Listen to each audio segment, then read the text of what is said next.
Ooh. Hey, Nick. Yes, my dear. That light is right in our faces. Let me sort that out.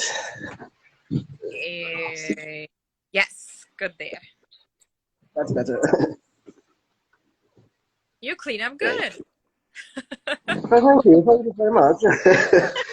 nothing on New Jersey. Yes.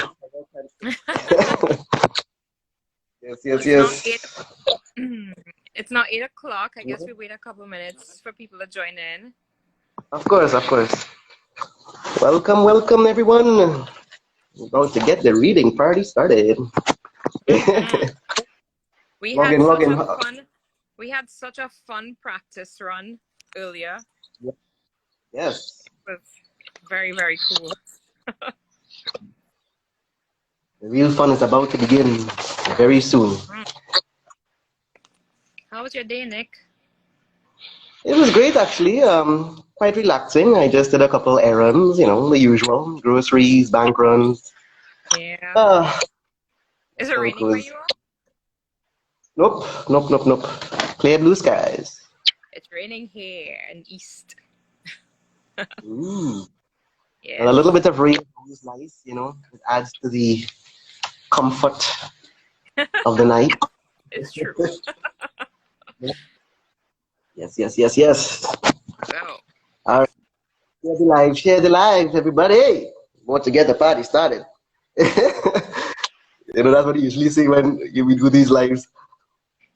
I don't usually do lives, but when I do, Interesting thing. I've never done an IG live before. I know, right? First time for everything. Yeah. Just because this is such a cool thing, a cool cause. 6 o'clock on the dot. Yes. So, should we wait a couple more minutes? 1 more minute? 1 more minute and counting.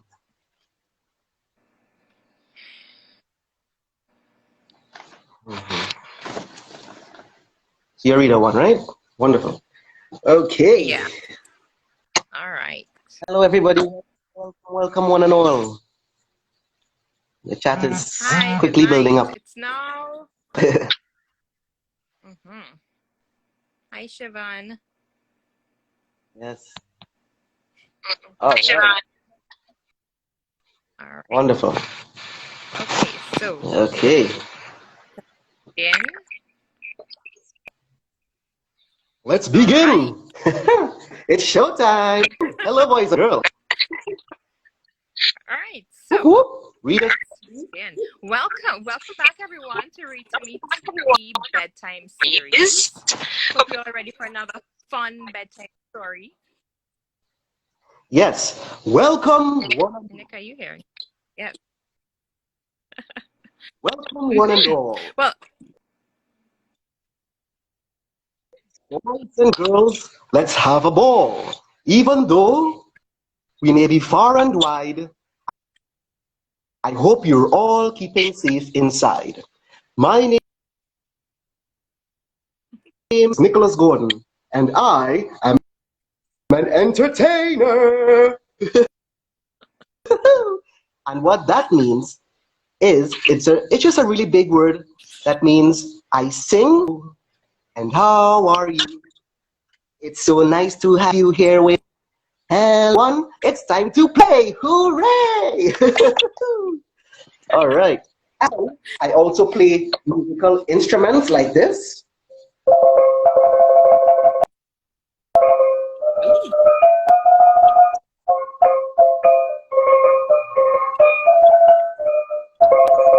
Yay! And I also do really fun. I also do really fun magic tricks like this. This is vanishing cloth. Look before you. 1, 2, 3. Disappear. Woo! How did I do it?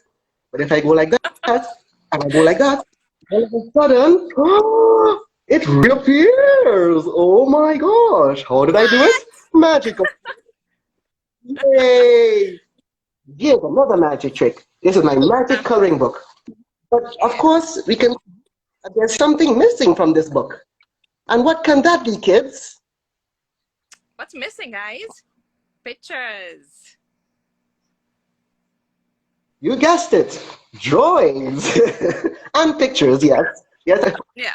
So when I say the magic words, alakazam, alakapir, let these drawings reappear. All of a sudden, you will see, and here's colors and more drawings.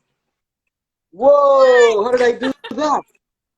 Magic. Isn't that That's cool, great. kids? Awesome. Very cool. And for my big surprise, I'd like to introduce you to a fun little friend of mine. His name is Ozzy, the wizard, and here he comes. Come on in, Ozzy. Come say hi. Well, hello, boys and girls in Instagram land. How are you all today? Ozzy the wizard here.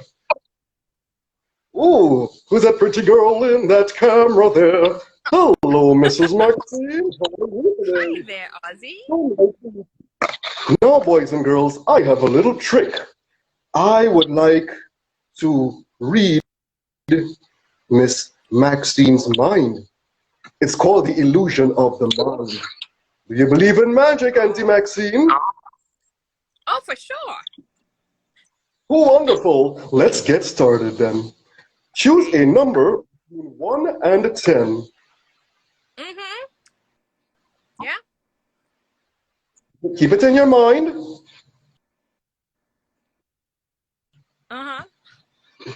Multiply by 2. Add and now divide it by 2. Now subtract the number in your mind from your mind. The number you are thinking of is the number 4. It really was. Yes. How about that? Oh my I am the goodness. great and magical Wizard of Oz.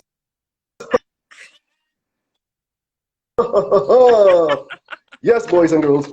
And here's a little magic tip for you all.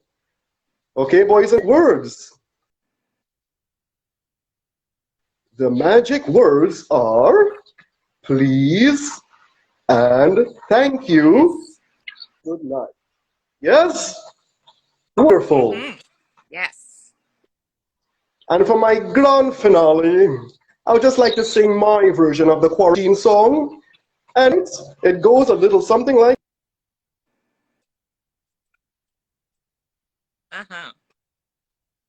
And for 20 seconds every day, and wear a mask complete. But don't go outside, stay inside, stay in quarantine. That's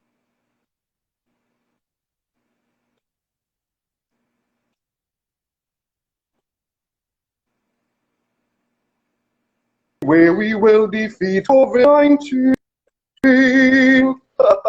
Well, thank you all. All right, boys and girls, so that's a little bit about me and my crazy world. So now I'm going to hand it over to... How do I follow that? Okay.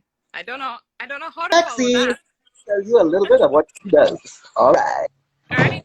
Hi, kids. Hi, parents. So my name is Maxine Maharaj, Auntie Maxie, and I'm not as exciting as Nick, not at all. I have been a television and radio personality for about 2 decades. I've been a television news anchor, a radio host, and that's what I do. I read for a living. But tonight, I'm so super lucky because I get to read to you a really lovely, lovely story. So that's what I do. I'm not as exciting as Nick. I just read for a living. So that's what I do. And I'm really excited to bring you the story tonight. Nick, are you hearing me? Yes.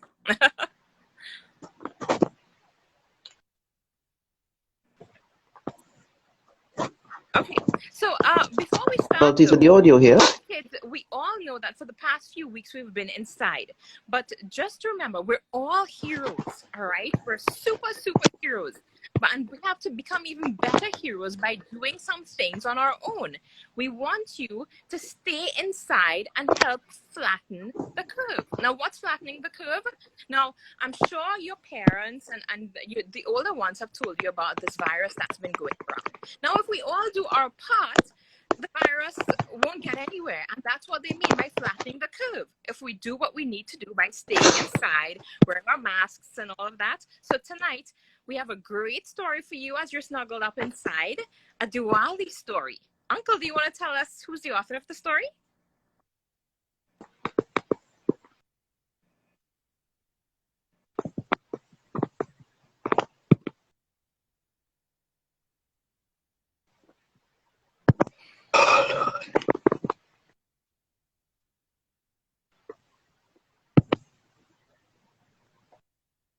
Uncle Nick. Hello. A bit of a... Yeah, you hearing me? Yes, I'm getting some problems with the audio here. Hold on. Yeah. Are you hearing me? Hello, hello, hello.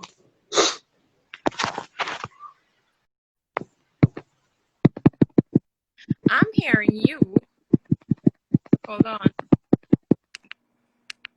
Are you hearing me now?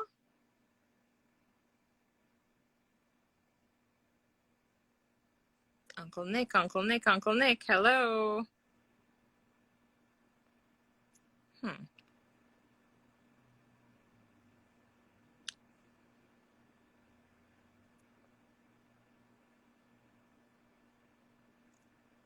Hello.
Hello, Don't know Auntie what Maxine. happened there. That's technical difficulties. My Yes, apologies, everybody. So it's sorry about okay. that. It happens. Right? So we're back Yes, on. my apologies. Yeah, Yes. this technology could be on our side, and sometimes it could just be like, oh. But Uh, anyway, without any further ado, Auntie Maxine have finished introduced herself? yes, I did actually. Did you hear me though? No, I Okay, let didn't. me do it The audio. quickly. Let me do it again quickly. So I'm not as exciting as Uncle Nick at all. I read for a Oh, living. that's I've been I've been a television and a radio personality for about 20 years. On the news in the evening, telling your parents and you what's happening in the world, and then during the day, playing lots of lovely music for your parents to relax to, and bringing bits of information as well. So that's what I do. I read for a living. Not for the past couple of years, but because I have two little boys, and when they were born, I took time off to be a mom. So Yay. that's my job. I have a 5-year-old and a 6-month-old. So, I'm so super excited to read to you guys tonight because we have a really cool story. Kids, over the past few weeks, we've all been inside, and just remember, we're all being heroes in our own little way, right? By staying inside and flattening the curve. And what's flattening the curve? It's basically staying inside and preventing the spread of this virus that you. So tonight, while you're snuggled up inside, as you should be, we have a story called A Diwali Story. Uncle Nick, do you want to tell us who's the author? Wonderful. The author, which means the person who wrote the story, his name is Timothy Timal. All right? Right. So, wonderful. Let's get started, right? Let's get it started. So all right, here we go. How are we going to do it, kids and parents? Uncle Nick, he's going to actually do the parts of the characters, and I'm actually going to narrate what's happening. All right? So let's go. All right. So without any further ado, let's get the show. I don't like this place, Grandpa. The trip up from Laventille was nice, but Liam saw less and less people that looked like him and more who looked like them. Anxiety was beginning to set in. What don't you like, Liam? Liam's eyes averted lens, knowing that who looked like us and who looked like them, the people who liked the streets of felicity, should not matter. Once it did, Liam did not answer, and he stared at the scene of colorfully dressed people beaming with pride. He was, however, also intrigued by the strange bamboo structure. Everything will be all right. We're just going to see an old friend. Right, so Liam relaxed as his grandfather placed a comforting hand on his shoulder. Like all grandpas, Liam knew that he would not let it, but Len still sensed. I know what will make you feel better. Len reached to the back seat of their car, careful hand, and pulled out pants to Liam's side. Liam lit up, and the rest of the drive was easy. That was until they stopped at their destination. Before Liam could say anything, his grandfather bolted from the car and hugged a portly East Indian man. Standing in the front yard as well was a young boy named Raymond.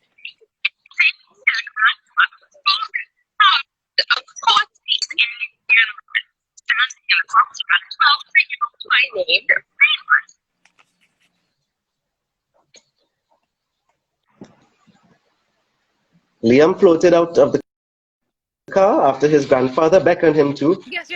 Mamu, this is my grandson Liam. Liam smiled politely and shook. And Mamu, this is my grandson Raymond. Before the obvious question could fully register on Liam's face, the two men, the two grandpas, they disappeared inside, leaving Liam and Raymond alone. More questions on Liam's face as he looked at the extravagant Indian wear on the similarly aged Raymond.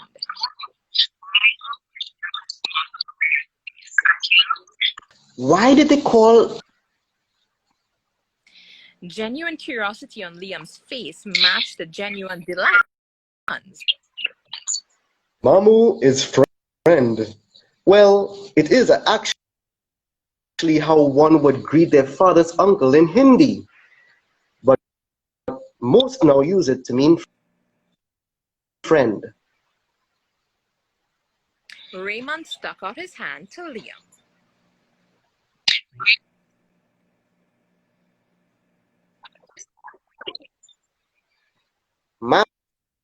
Mamu. Liam Mamu? hesitated, and then he took Raymond, and then he took hand. I shook like the men they would one day become.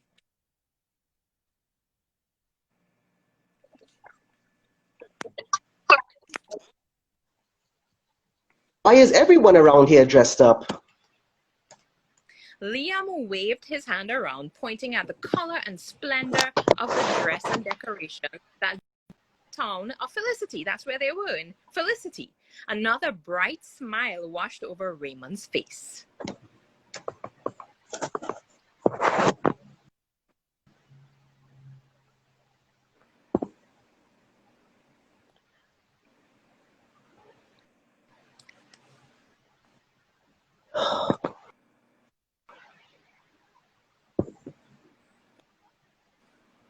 Liam waved his hand.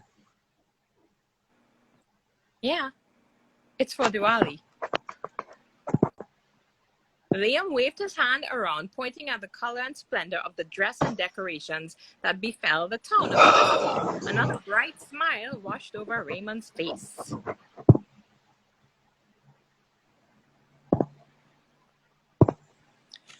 Hello? Hello, you hearing me? Going again. Eesh.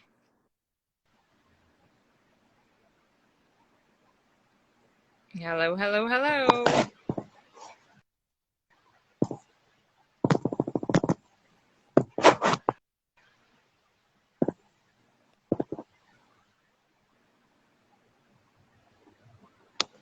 Hey, hearing me now?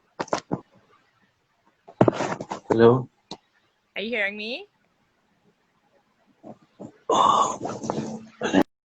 And Liam waved. Hello? Can you hear me? Liam waved his hand. Are you hearing me? Are you hearing me? No, yes, yes, no.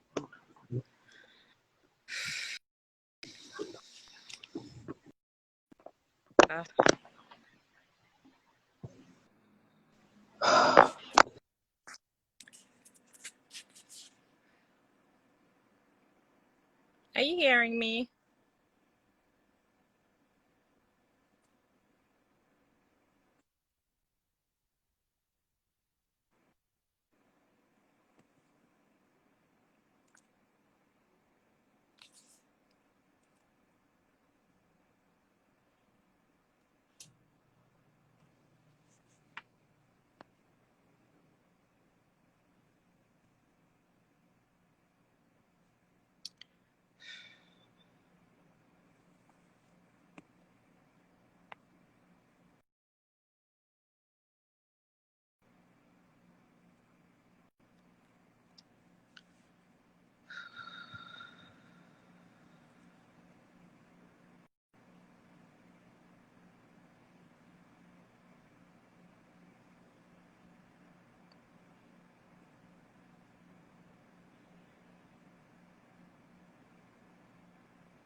Okay. Hello, boys and girls. My apologies Hey, once again. I need to get a new phone or a new internet service provider because, oh, this is ridiculous. I'm so sorry. My oh my. apologies. Please bear with me. This is totally That's circumstances beyond our control. I'm trying my best to keep my cool right now. I see Okay, that. I see please bear that. with us. My apologies. Okay, so let's just take it where we I'm left hearing off. you fine. I'm hearing you fine. Okay, so Liam Okay, I'm waved his hearing hand you. around, pointing. Mhm. You're hearing me, and I'm hearing you. Okay, good. So Liam waved his. Let's keep it going. Okay, good. Liam waved his hand around, pointing at the color and splendor of the dress and decorations that befell the town of Felicity. That's where they were. Another bright smile washed over Raymond's face. It's for the. Raymond saw the look of confusion on Liam's face. Would you like to tell me? Would you like me to tell you the story of Diwali? Liam smiled and nodded his head in delight. It started off with a Prince Rama and his beautiful wife Sita. Look, I have a picture. Rama and Sita. See? Yay. Wonderful. Awesome. Right. Raymond's forehead furrowed, and he wore a look of dread on his face as he moved closer to Liam. But there was also a horrific demon king named Ravana, who had 10 heads and 20 arms to match. He was jealous of Rama, who ruled his people by love while his own feared him. But it was Rama's wife Sita that he was most envious of Rama for. Liam's eyes widened and his face hollowed as he was sucked deeper and deeper into the story. Ravana wanted to have Sita for his wife, so one day he kidnapped her and took her away in his beautifully decorated chariot. But Sita was clever and left a trail of her jewelry for Rama to follow. Mhm. Like a beacon in the darkness, Sita's shiny jewelry lit the darkened path for Rama to follow, and he did so without rest until he came to Hanuman, the leader of all who would one day be their king. Raymond paused with the skill of a seasoned storyteller. His last words ominous, eliciting the right kind of emotional reaction from Liam. Liam could feel his pulse racing and his mind ticking over as it longed to find out what happened next. Rama's reputation as a good and kindly leader he had spread wide and far, even reaching the depths of Hanuman's forest. Hanuman, himself a just leader, bonded with Rama and agreed to help find Sita. He sent out a message to all the monkeys in the world, and through them, the bears. Rama, Hanuman, and his monkey army scoured the world for Sita, eventually finding her imprisoned on an island. Unable to cross, they decided to build a bridge. By that time, Rama and Sita's story had reached every single animal, big and small, who then decided to help build the bridge. Once the bridge was built, Rama and his army of creatures rushed across and epic battle was fought. There was a look of pure pain on Raymond's face as he went on. Liam just took a deep gulp. Tangled he was in this story. Many animals lost their lives, but all rejoiced when Ravana was felled by Raymond's magic arrow from his heavenly bow. Mm-hmm. Liam breathed a sigh of relief to hear of the king's good fortune, but Raymond was not finished.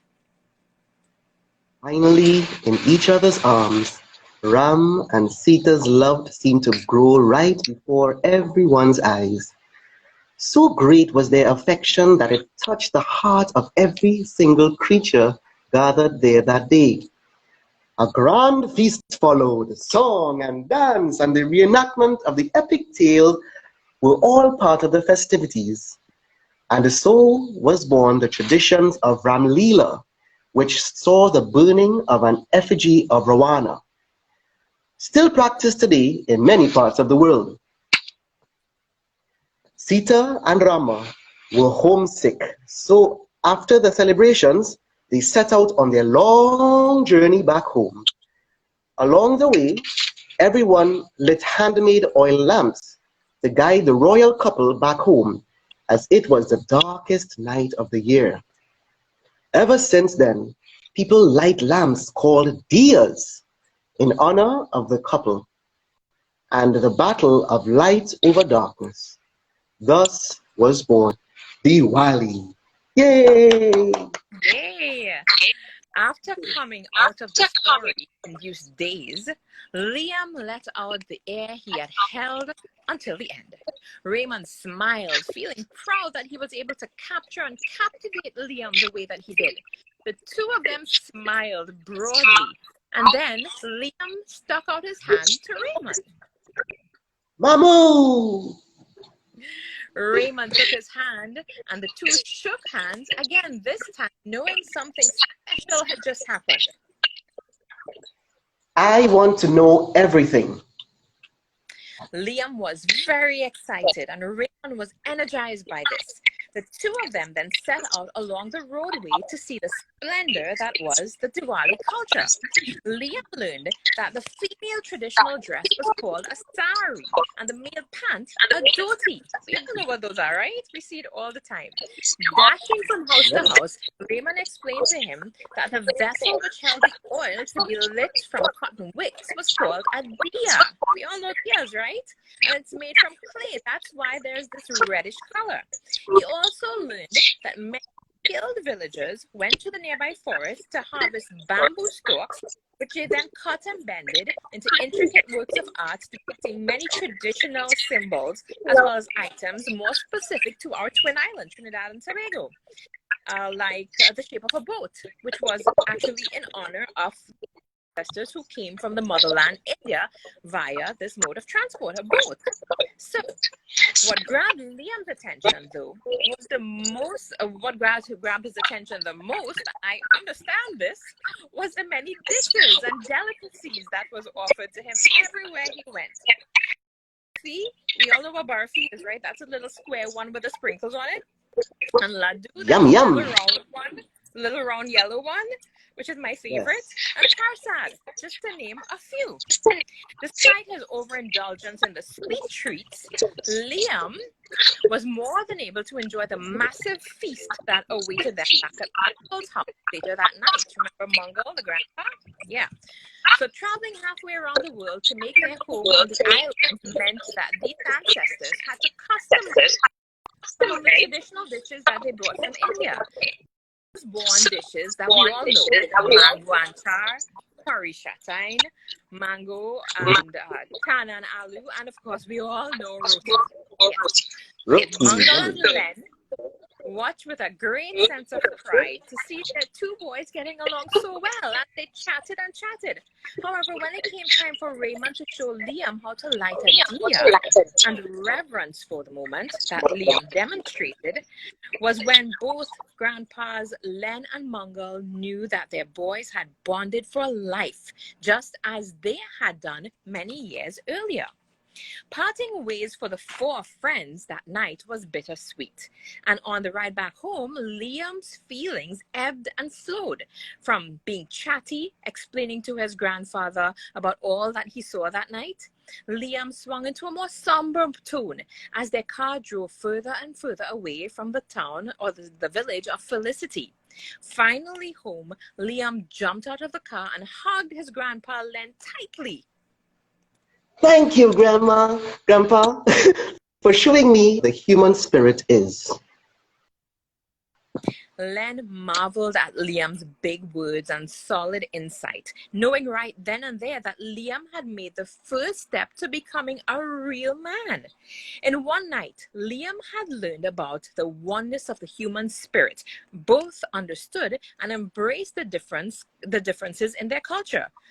Mamu was how he would come to see every other person on the planet. Len and Mongol, remember those are the grandpas, would continue to pioneer the fusion of each other's musical styles under the watchful eyes of Liam and Raymond, who became best friends, by the way. Their friendship never waned. Liam went on to study music at some of the most prestigious universities, while Raymond became a teacher and a musical artist. Raymond never gave up on his dream of writing and storytelling, and eventually became famous throughout Trinidad for his many books. But it was his Diwali story, which he had told to Liam many years earlier, that made him one of the country's great oral storytellers. So, as Len and Mongol, the grandpa, the audience of the country's greatest concert hall, they both beamed with pride to see their grandsons on stage continuing their work of fueling humanity. Raymond at the podium, mesmerizing the audience with his telling of the Diwali story, ably accompanied by Liam on the pan. They would go on to showcase the oneness of humanity throughout the world. The end. Yeah. Yay. Yay. Awesome. Well, as they all say, boys and girls, all good things must come to an end. But I hope you learned a lot from this wonderful story. And we just want to say special thanks to the author, Mr. Timothy Christopher Timal, for the wonderful, enlightening story of Diwali. Thank you to my beautiful reading partner, Mrs. Maxine Maharaj. And thank you to all you wonderful children for joining us tonight. I hope you had as much fun as we did. And last but not least, we want to say thank you to me, TT, for putting this amazing series together to educate, entertain, and inspire all of you wonderful children, one story at a time. Thank you all. Yes. And of course, before we go, it's really very important that you listen to us. Okay, you know, kids, you have to listen to the older people because you know what's happening. So listen, okay, this is very important. Are you listening? Well, do you want to become little superheroes? I mean, you're already superheroes, but even bigger superheroes. But here's what you can do to help. Wash your hands with soap and sing the happy birthday song twice while you're washing your hands. That way you know that you've washed it long enough. Keep your hands out of your mouths and remind mommy, daddy, granny, uncle, sister, everyone to wear their masks if they're going out. Uncle Nick, can you sing the happy birthday song quickly? Happy birthday to you. Happy birthday to you. Happy birthday, happy birthday. Happy birthday to you. Yay! Or so you can you're also doing that twice. Yes, and you have to sing that twice. But you can also sing Ozzy's song twice too, eh? Remember Ozzy's song? You have Wash to your post the lyrics to that one. wear a mask when you go out and play, but don't go outside. Stay inside. Stay in quarantine. That's the only way we will defeat COVID-19. So you can choose whichever song you like. And the way I explain it to my little boy, wearing masks is actually quite fun. It's like you're going out and you're a ninja. It's like a costume party every time you go out. So it's super fun to wear those masks. All right? So, thank you. And again, our apologies for the technical difficulties. Our apologies. Thank you for sticking with us, though. Yes, you've been amazing, and let's hope that we can be able to adapt to this new normal, right? In this new day and age technology. And remember, right? We can do this. And why? Because we're in it together. Yep. Right. So, you guys, tomorrow there'll be a brand new story with 2 new readers. Keep well and keep safe. All Bye. Right. Thank you for joining us. Have a good night. All right. Okay. Bye. Bye. Bye, Maxine. Bye-bye.